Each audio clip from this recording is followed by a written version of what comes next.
Welcome to the Writing Black Joy podcast, where we celebrate the joyful narratives of the Black creatives writing their names on the pages of history and on our hearts. I am your host, Sophia Robinson. Here, you'll find conversations with amazing Black creatives, learn more about their projects and the joy that they're bringing into the world, find inspiration for your own creative ventures, and dive deep into the topics that shape our narratives.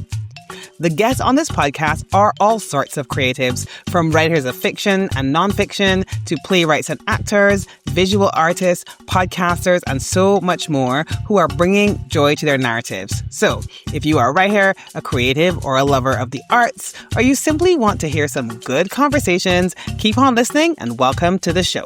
Welcome back to Writing Black Joy.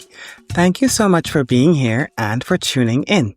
If you haven't already done so, or if this is your first time listening, hit subscribe so that you don't miss an episode, and share with a friend, especially those friends of yours whose love language is receiving podcast recommendations. Today I have with me the wonderful Tamara Gibson, who is the founder and entrepreneur behind Native Caribbean.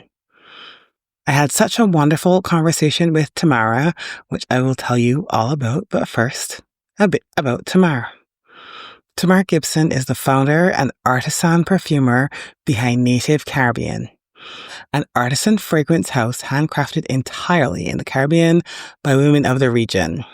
Based in Barbados, Tamara blends storytelling, ancestral knowledge with a sense of smell to archive the textures of Caribbean life, bush medicine, folklore, rituals, language, and cuisine. Her fragrances are rooted in heritage, layered with meaning, and reshaping how we experience culture and define luxury through scent. I loved talking to Tamara about the power of scent, and we dove deep into her journey as an entrepreneur and why she doesn't consider herself a creative, her rich background that led her to being in the creative and cultural space, how travel has inspired her to reflect on her identity, how she became inspired by a trip to visit her grandmother, how she developed the scents that evoke memories from her home and culture, how identity feeds creativity, and her journey of showing up as an entrepreneur, how we can tell our story in the Caribbean through our craftsmanship and culture, what it means to be a Caribbean native, some of the inspiration behind the scent in her grandmother's wisdom collection, and so much more. I hope you enjoyed this conversation as much as I did. Thank you so much for joining me, Tamara. Thank you for having me. It is great to have you. So let's talk about your journey as a creative business owner. Now, I have to start with this question because this is something that I often think about, because I didn't really grow up thinking about myself as creative, so to speak. So I'm curious, how do you feel before we start on talking about your creative journey? Have you always considered yourself to be a creative? I still don't consider myself to be a creative, actually. Really? Yeah. I've never been able to fully embrace that because it feels like too much of a box for who I truly am. I do have a strong creative side, but there are so much more elements to me. Like I'm equally analytical, and I do have a very strong academic side as well. So I have taken more of an embrace to the words entrepreneur or businesswoman. I happen to be skilled in something that could be considered or categorized in the cultural and creative industries. It's not the tantamount of my identity. Okay. I love that. I love that you are sort of, I don't like any boxes either. So I love that you're kind of keeping that open to embracing different parts of your identity. But let's talk about your journey as an entrepreneur then. Tell us a little bit about your journey to your current sort of business, what you're creating at the moment, and we'll talk later on about the future. But for now, tell us a bit about how you got here today. Well, it is my journey that has helped me or should I say, is behind my not calling myself a creative, Mm-hmm. because my journey is one about becoming, and I've had to become a few things along the way that has illustrated to me that there's so many dimensions to myself. To put myself in a clear label would be Mm-hmm. um way too much of a box, I think. So I'll give you what I used to think was my very eclectic background. But Great. I've now come to learn that on every point of the journey, although it looked really scattered and like there was no pattern in it, it is the sum total of all of those experiences and exposure to all of those things that makes me really good at what I do right now. Mm, great. So when I was in community college, I'll go as far back as then. Mm, Yeah, I'm gonna show my age in this podcast. that's I would have been about 16, 17 at that time. And I had a real love for travel. And so mm, I decided to pursue tourism and travel at Barbados Community College. mm, And I swore that that was what I was going to do for the rest of my life. I mm, worked with the airlines, and that quickly faded. I actually didn't get to graduate the program because of some other things that were happening in my life personally at that time. And it was just really one more subject I needed to pass, my final subject. And I just wasn't in a place mentally or emotionally to finish it. So I never graduated the program, but I finished the entire curriculum. mm, And I had to pause and I started working. I had to start working pretty early. And I quickly recognized that if I don't do something, I would not be able to support myself as efficiently as I would like to. And that is going to be tied to my education. So I thought about, okay, what else am I really good at? And mm, I knew that I was always good at teaching. And so I decided to go to university. My CSE certificates were very good. So I was able to get into university just on those. yeah. And I did the bachelor's, a double major in education and linguistics.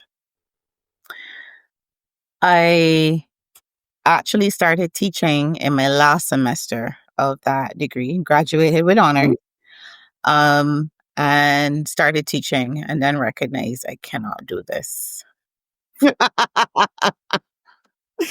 Oh my goodness. Um, Children. when I absolutely, I tell people, I love teaching. I know I can teach children. So I take my hat off to you who went so far down the process. That's very good. And I taught for 2.5, almost 3 years. That was just Mm-hmm, as long as I could take of it. And mm-hmm, I then switched over into education regulation. mm-hmm, And I did that for 2 years. Then came, but it was a contract job. So once the contract ended, I had to find something else to do. And it was really, I knew I did not want to go back into teaching. And mm-hmm. I'm sure that I did not want to be a professor either. So I knew I didn't want to go any further The in it, academic. even though by this time now I had completed also my master's in test and measurement and evaluation, which was a lot more stats based, a lot more, how should I say, uh, maybe functional, if I could use that word. Yeah, Um, yeah, I get that. let's They're say very analytical. it's a lot more than the arts. Education tends to Mm-hmm, fall more in the arts. But I knew that I had liked to put together stuff for the testing and measurement, and I used to treat them like projects. So I decided, okay, I'm going to go and do all of these certifications and stuff in project management. And I ended up then in project management, and I did that for a few organizations, the longest being the Inter-American Development Bank. There was a Right. special program here in Barbados that actually was working to help small businesses become more competitive in the international space. And so I was with them for a while. And then I had other gigs at other contracts with CDP, with the OAS. So quite a few of those organizations that work in the development space. Then I spent, I would say, 5 or 6 years, that spanned 5 or 6 years of my career.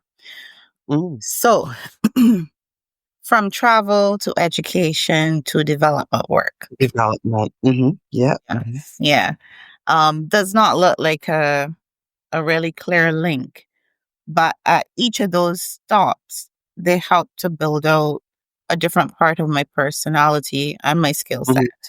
that is Yeah. incredibly important to being a really good entrepreneur, especially in the Yeah. creative um, cultural industry space. In the people call it the orange economy. So I got a great understanding of business. I got a great understanding of putting together something of value through the projects and being Mhm. able to execute and complete. I got a good understanding of being able to communicate with people and how to break down Yeah. information into chunks and stuff that people would find, interesting or easily digestible. Um, I got a good understanding of the international space. I got a good understanding of business, like each of those things. And then the travel to me probably has been the biggest teacher. So from Okay. working in travel at that time to the travel that I've done on my own, I would say Mhm. those are the biggest inspirations that has triggered my own internal reflection Mm. and makes me then think about my own identity and the identity of my people, of my region. And Mm. the rest then come into play into, okay, how do we actually encapsulate this? How do we actually put this out in the world in a good product and a good quality product? And what do we want it Yeah. to look like? I love that. And as somebody who loves travel and feels like it has been influential for me too, I always feel like it's, as you say, it's such a place to reflect on your own identity, but also I feel like it makes you almost agile in a way because when you see how other people are able to live, to do other things, it kind of makes you think you don't get fixated on things only being one way, you know? It gives you that flexibility to, okay, I let me take a different approach. Let me, kind of put that problem solving. I have always found travel to be good for that. So let us come forward because obviously I know right now we all know your business is not any of those things, but I suppose it's all of those things in a way because you are bringing all of those things to the fore. How did you then? What made you transition in the way that you did at that stage?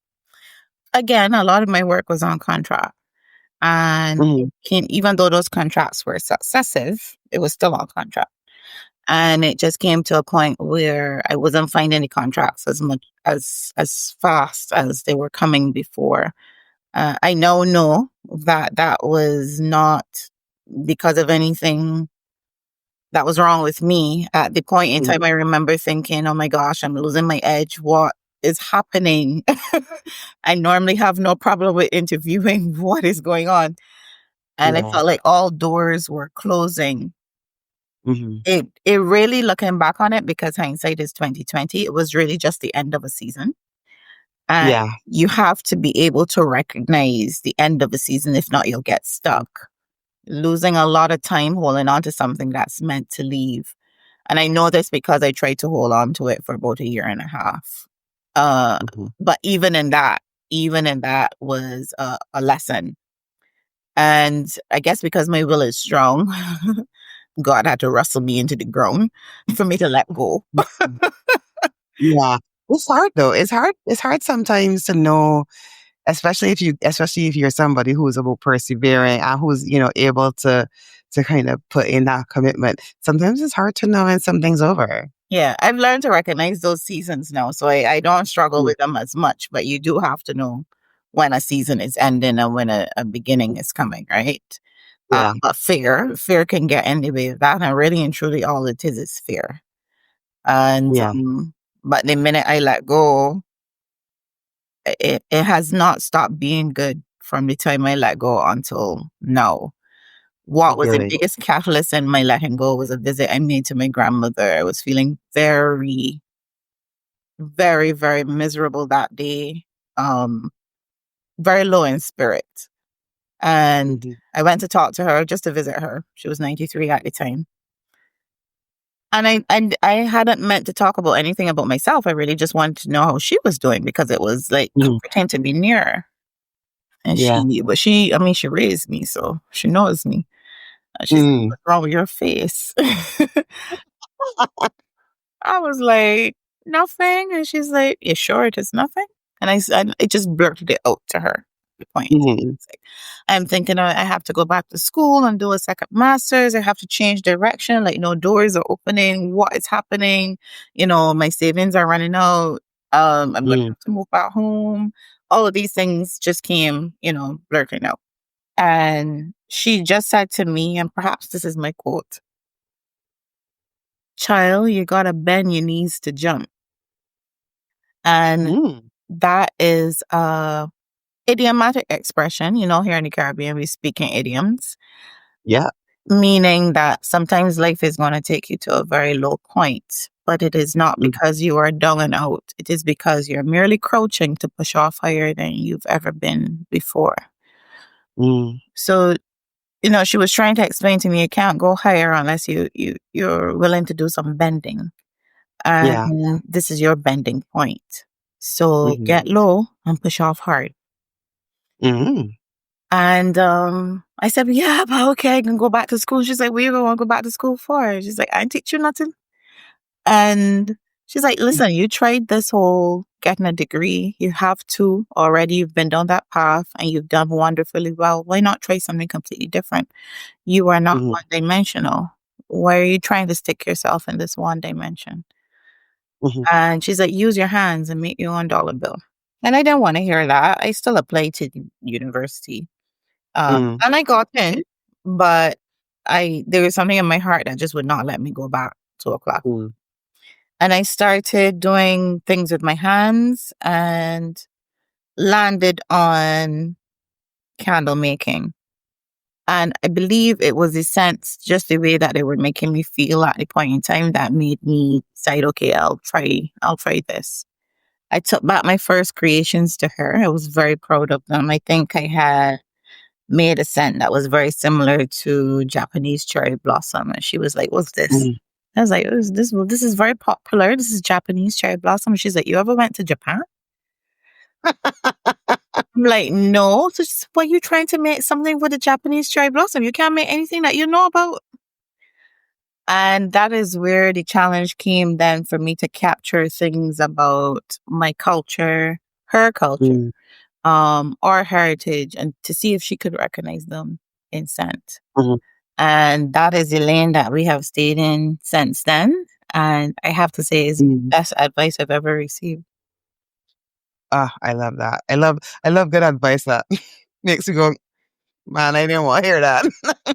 It's Uh, always the best. mhm. It's always the best. I love that so much. So one of the things I'm curious about, then you talk about capturing sense, from your culture, from your grandmother's culture. For how do you develop these scents? That's one thing I've always been curious about because I've spoiler alert, I've had some of these candles.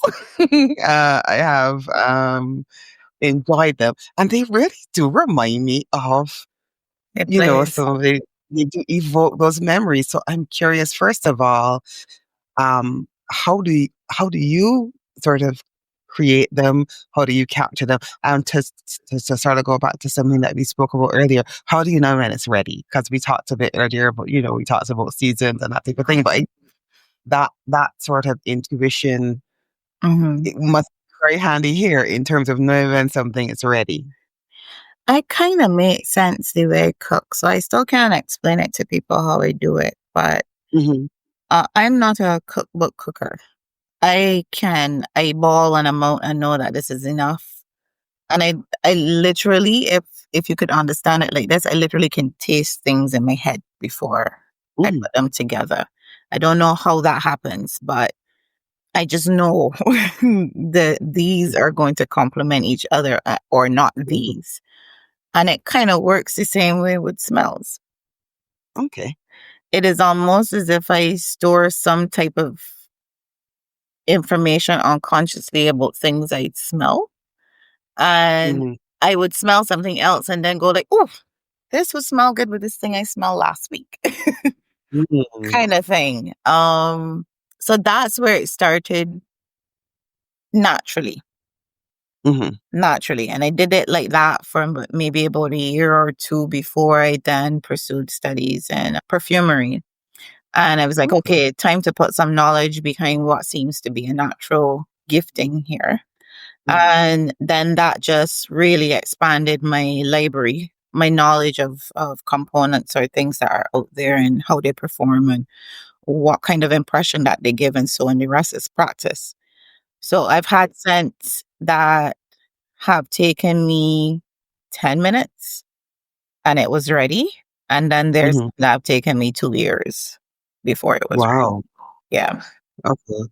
Wow. And it makes sense to me. I think the sense of smell is such a it can evoke so many memories. Like I always think about sometimes you smell like sometimes I will smell something and it remind me of something that my mother used to cook. Now, my mother passed away when I was 9. So this will tell you, and I'm, it's been almost 40 years now since that happened.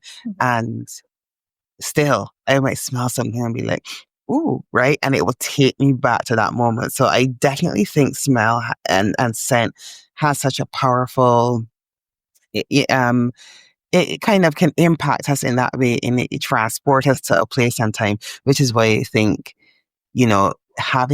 having scents that have those associations just makes so much sense Yeah. because it does have that power to transport, Yes. to space and time and to almost change your mood. Ironically, I've had a few writers on this show who actually use different scents almost to deliberately change them into, okay, they're focusing on something different today. They might be, focusing on telling a different part of a story or doing a different type of project. And they actually deliberately use scent to sort of support them in that way. So I can definitely see how for you, it's almost you're on the other end of the spectrum in that you're sort of using that association that you have and that innate knowledge of what may go together with it to then create something like that. Mhm. So I really love that. Well, scents are definitely mentioned for your emotions, and because of the Hmm. way that the olfactory system works, your receptors they go directly onto the surface of the brain, and it gives scent an amazing ability to pluck memories. Mm, It is the only one of our senses that is constructed in that way. And yeah, it's beautiful, actually. Is really beautiful. Scent is underrated, but I think people are beginning to tap into just how much of a tool therapy can be for everyday life. yeah, I definitely agree with that. So one of the things I'm curious about, because, you've talked a bit about your background and all of the different elements that have kind of made you into the business person that you are today, as somebody obviously who has worked in a lot of different backgrounds. How do you feel that those things have impacted what you're doing now, not just from a business perspective, but from like your own inspiration and journey and what's next for the business? Okay, so very interesting question. The hardest part about being an entrepreneur for me was the personal journey, not the actual Mm, business itself. I can see that. I'm quite comfortable in business, but I was not Hmm. quite comfortable showing myself to the world. And Mm, the two are not divorced. You cannot be an entrepreneur and an entrepreneur in a creative field or creative lane and divorce yourself from it. Creativity comes from your essence. It is Yeah. who you are. It is like putting a child out into the world. I'm not a mother, but I do know it comes, whatever I create comes from my core, my energy, my being, my vibe, my identity. That is Absolutely. very important for creativity. So the clearer that you get on your own identity, Mm-hmm. clearer that you get on who you are, those are the things that makes creations all that much richer for for people. My journey was about self-worth, if I have to put it in one word. I have never had a Mm-hmm. low self-esteem. Never. But I did have my self-worth anchored on the wrong things. Mm-hmm. I had it anchored in qualifications, titles. Some people even anchor their worth in money, right? Mm-hmm. And the minute that these things disappear, then you start to question, who am I? Or you Yeah. at least feel shaken enough on the inside that you feel lost. And so Yeah. that happened to me when I first came into entrepreneurship. I remember the first day I sold candles, I was very ashamed. That was Mm-hmm. the feeling. Other people were around me celebrating the fact that I could pivot and do this thing, and all I felt was shame. I journaled about that, wondering why that was the feeling that I had that day. And that is when I recognized, okay, you've got some things mismatched here. You need to work on this. Mm-hmm. Coincidentally, around that time too, I became single, completely single. And it was just a space where I had to figure out me. Or I didn't even say figure out because there's nothing to figure out. I was always Mm-hmm. this. I just had not met myself. Mm-hmm. And I met myself and I love this Mm-hmm. girl. I do. I love that. I I love that. love this girl. I Mm-hmm. began to see that my strengths were not really based on any qualification, but anywhere I go in the world, this set of skills that I have, this being that I am goes with me. And so I Mm-hmm. can be strong and show up amazingly in any corner of the world because it is Yeah. in me, right? Mm-hmm. I also knew I met my value. I started to see the things that make me unique, but also that makes me lovable, first of all, to myself, right? Mm-hmm. I Yeah. started to appreciate myself more and understand, what it is that I give to other people. What is it that I can and that I'm able to give to the world? What is, my lane, my zone, my vibe, everything. Mm-hmm. Once I did that, then it became very clear that what I wanted to do was to help other people find that. I love that. And the set of people that I really want to find it is my Caribbean people. Mm. Yeah. This is a region that has gone through tremendous hurt. The things that happen in this region are unspeakable. They really, Mm. really are. And even though we are not the generation that went through it, a lot of that trauma has been passed on in ways that we don't even understand. Yeah. And that I think we're not able to acknowledge, be aware of, still carry that with us. Yeah. A lot of it is in our mindsets. And so, Absolutely. and the majority of our islands are only 60 years into independence. Everybody knows at least one 60-year-old person. Mm-hmm. It's not that old, right? Yep. Yeah. And what most of our countries did at independence was restore a basic level of humanity to our people, Mm-hmm. right? So we now have bathrooms are inside the house, and everybody has an opportunity to go to school and go to school with shoes on. We now Mm-hmm. can eat, you know. Yeah. Um, we have access to things that other societies have had access to for 250 years. most of us 60 years ago. Yeah, it's true. It's so God, true. right?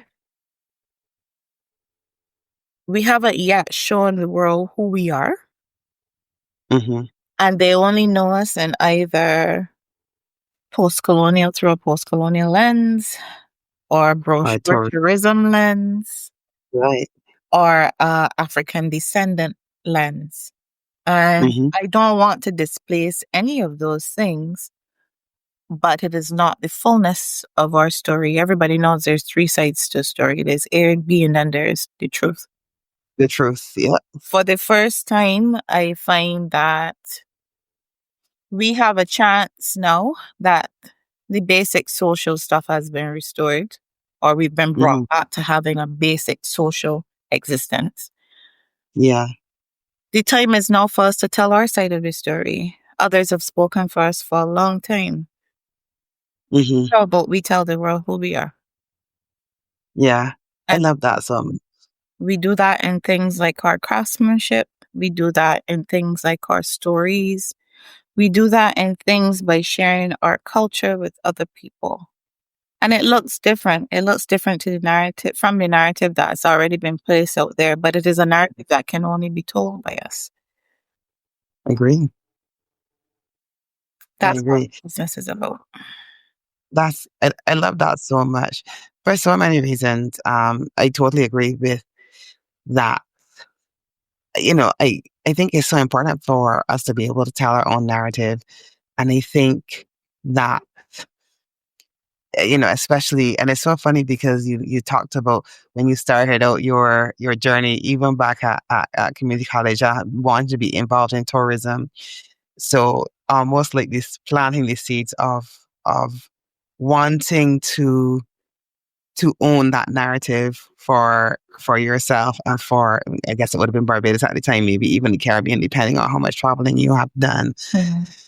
Even then, even though it would have looked different over time.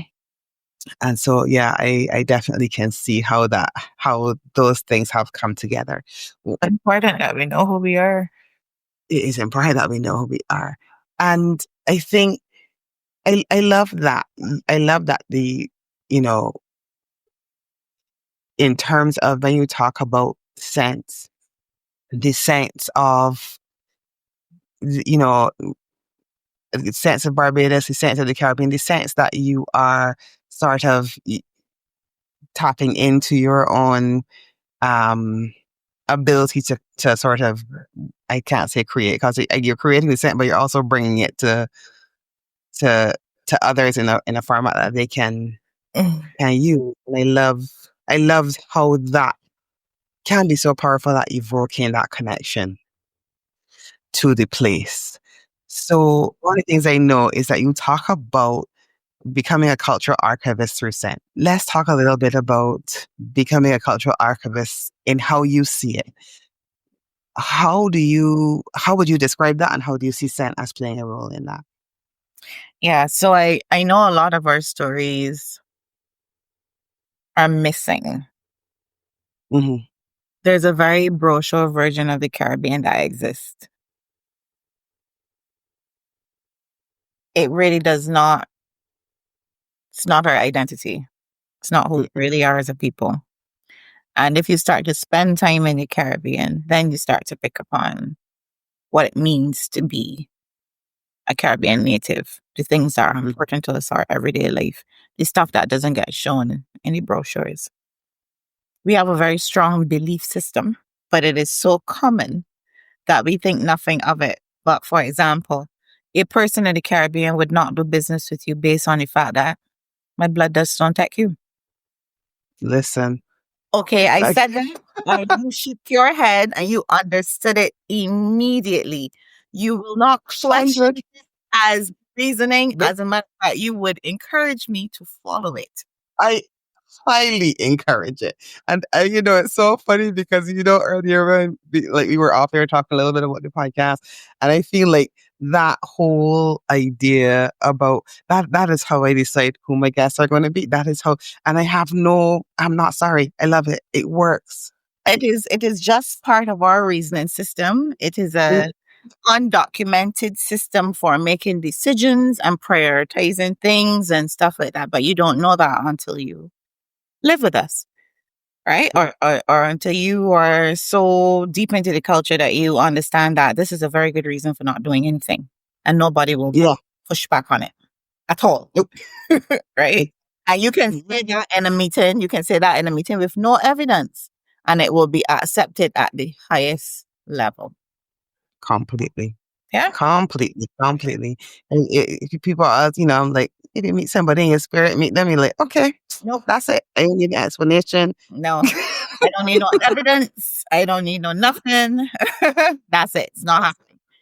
But that's who we are.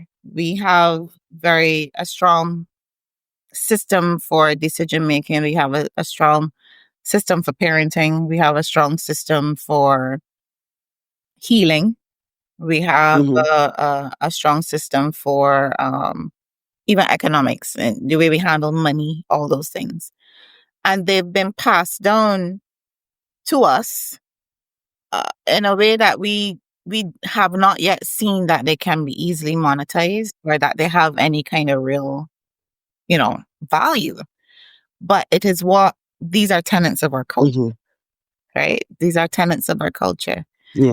And I feel like my job is to bring some awareness to what these things are, and maybe even to be an example of how how cultural IP can actually become industry for the Caribbean, and how Caribbean innovation, because we are very innovative people. Trust me, we've had to do a little with a lot.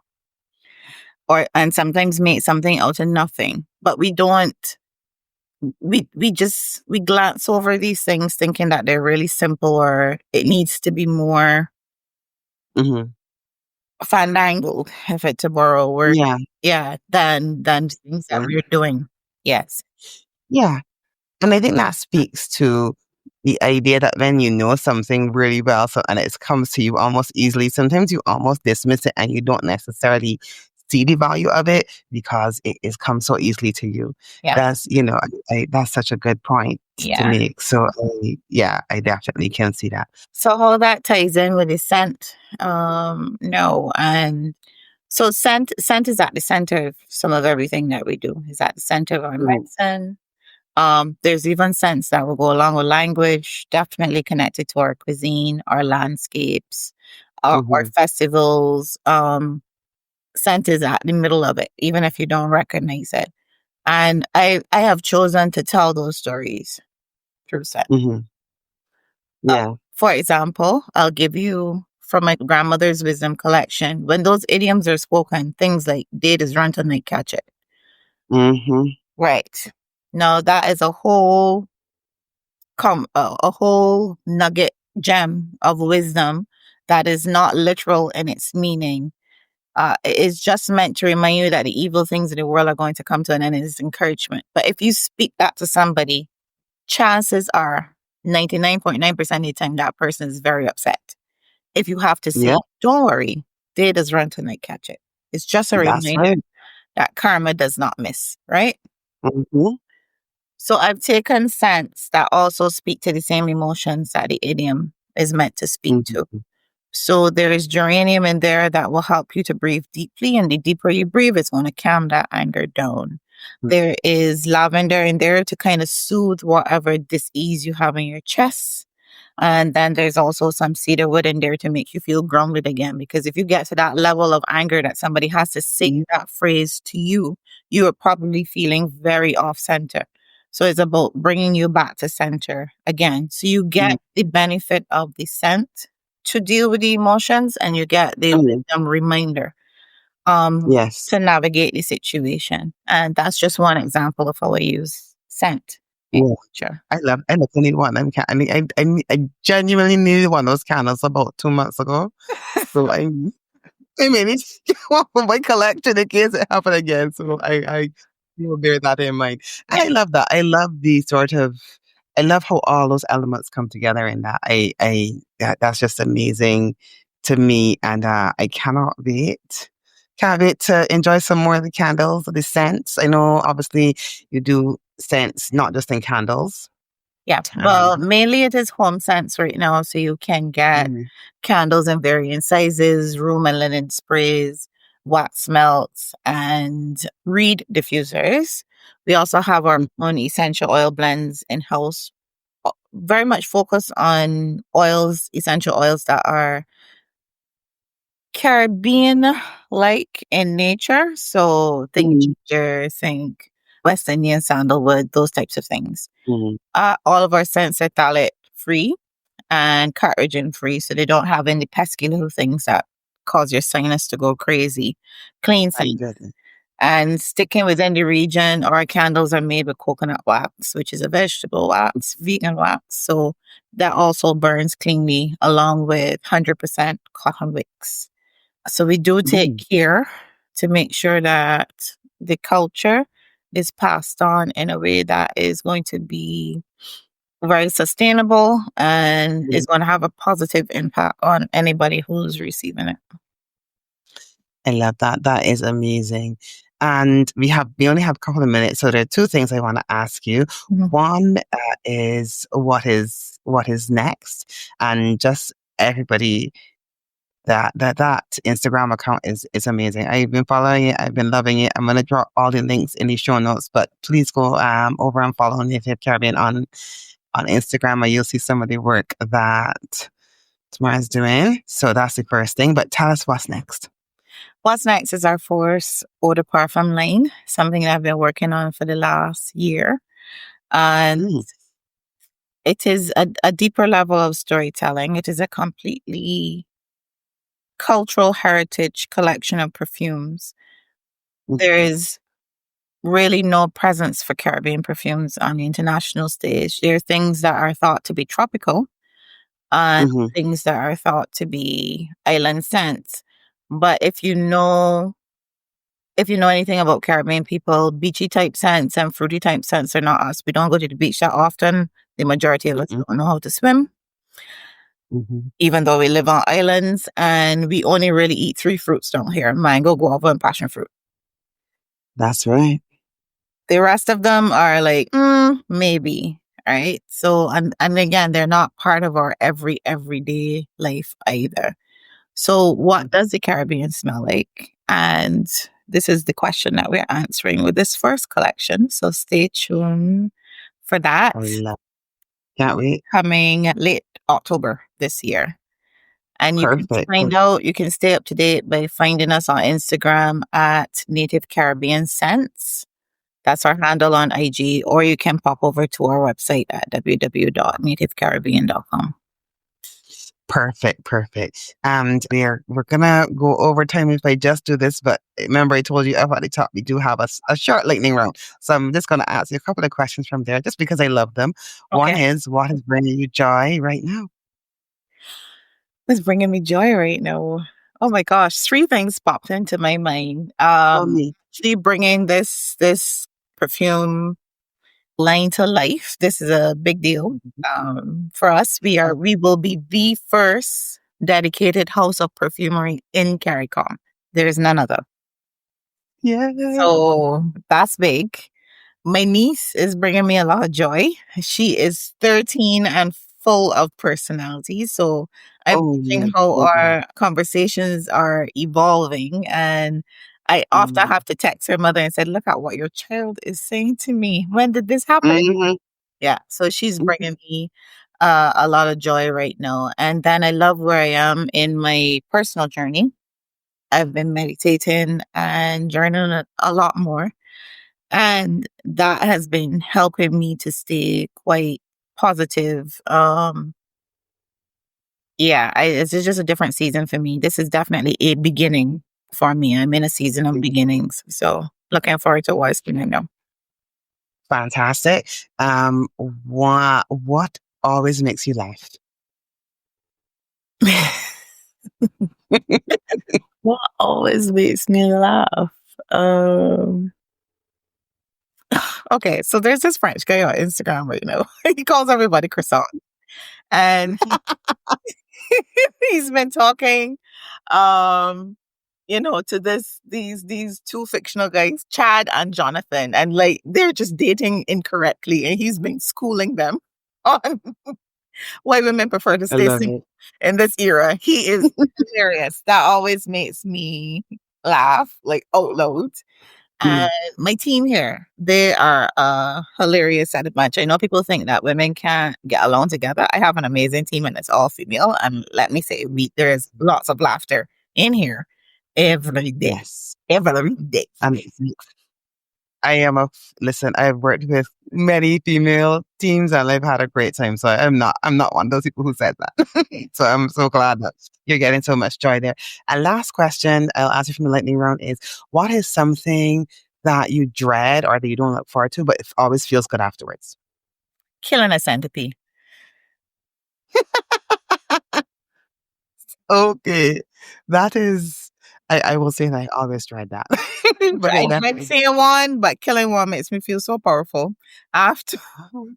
I hate I- but on oh a my God. serious note, I used to do CrossFit and I'm at the stage where like, oh my God, I have to exercise. I have to exercise. Mm.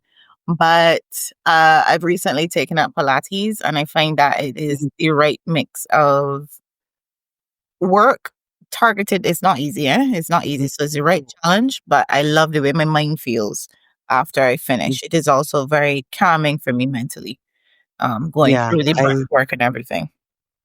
I love Pilates. That is something I would love to get back into again. So thanks for the reminder. So thank you so much for joining me. This has been an awesome conversation. And I cannot wait to see what is next, to get my perfume and to get one of those candles for when I need to bring it down a notch. Yes. Thank you for having me. This is good. Awesome. All right. And thanks, audience, for listening. And I'll see you soon. Thank you for joining us today. You can find out more about our guests in the show notes below. And don't forget to hit subscribe and share this episode with a friend. Until next time, I send you big love.